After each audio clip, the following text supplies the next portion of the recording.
Le Congo vient de valider le projet de l'UNESCO sur le renforcement des systèmes de sciences, technologie et innovation STI pour le développement durable en Afrique. Ce projet qui consiste à mettre l'aspect humain au cœur de tous les projets de recherche a reçu l'approbation de 14 institutions de recherche ayant pris part aux travaux qui se sont déroulés par série. Cet atelier tourne autour de la recommandation que la directrice générale de l'UNESCO avait fait en 2017 pour accompagner et appuyer la recherche scientifique et les chercheurs scientifiques. C'est-à-dire de faire de la recherche quelque chose qui tient compte de la société. Dans la structure du projet, il est assez lourd à conduire, au point où on a mis en place une stratégie beaucoup plus simple pour permettre au pays de s'approprier ce projet. Aujourd'hui, il est question de regarder toutes les questions d'éthique, toutes les questions de droit, les libertés que les chercheurs devraient avoir pour travailler.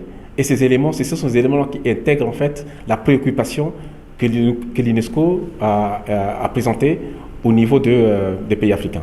5 résultats étaient attendus au terme de cette série d'ateliers, au nombre desquels faire le point de la situation actuelle de la recherche scientifique au Congo et lancer un plaidoyer sur les bien-fondés de la recherche. Et donc ici, nous venons renforcer le travail qu'a fait l'UNESCO dans le cadre de ce projet.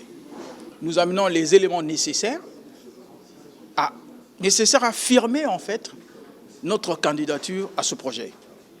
Donc, les sessions passées, la semaine, je crois, il y a 2 semaines de cela, ont consisté à mettre en place un rapport préliminaire. Donc, faire l'état de l'existant et apporter les recommandations en ce qui concerne la science, la technologie et la recherche dans notre pays. Et ça, nous l'avons fait. Et nous l'avons validé. Ce rapport, nous allons le transmettre à l'UNESCO pour que l'UNESCO apprécie. Et c'est dans le processus, l'évolution du processus à cette candidature ou à ce projet.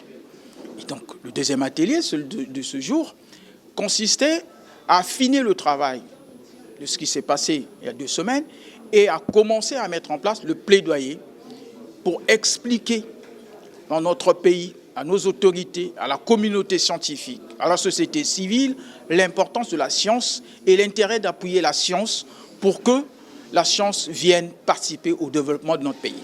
Le but visé par ce plaidoyer demeure le développement de la recherche scientifique au Congo. C'est un projet très important pour notre pays pour évaluer l'état de lieu de la recherche scientifique au Congo. Nous savons qu'il n'est plus à démontrer l'importance de la science dans notre société, sur le développement industriel et sur la diversification de l'économie nationale. Le travail que nous allons mener avec l'UNESCO, en fait, on fait un plaidoyer pour renvoyer à l'UNESCO et peut-être nous envoyer des financements pour la recherche scientifique. Oui, j'y crois parce que le Congolais a du talent. Nous avons déjà démontré les preuves en ce qui concerne la recherche scientifique. Mais il faut booster la recherche par des moyens financiers. Les travaux du 2e séminaire ont été présentés par le conseiller à l'enseignement supérieur de la ministre en charge de la recherche scientifique, qui a d'ailleurs souhaité plein succès aux travaux. Les résultats que nous avons obtenus il y a 2 semaines étaient des résultats très importants et je suis convaincu que les résultats que nous obtiendrons à l'issue de l'atelier qui va s'ouvrir seront aussi importants.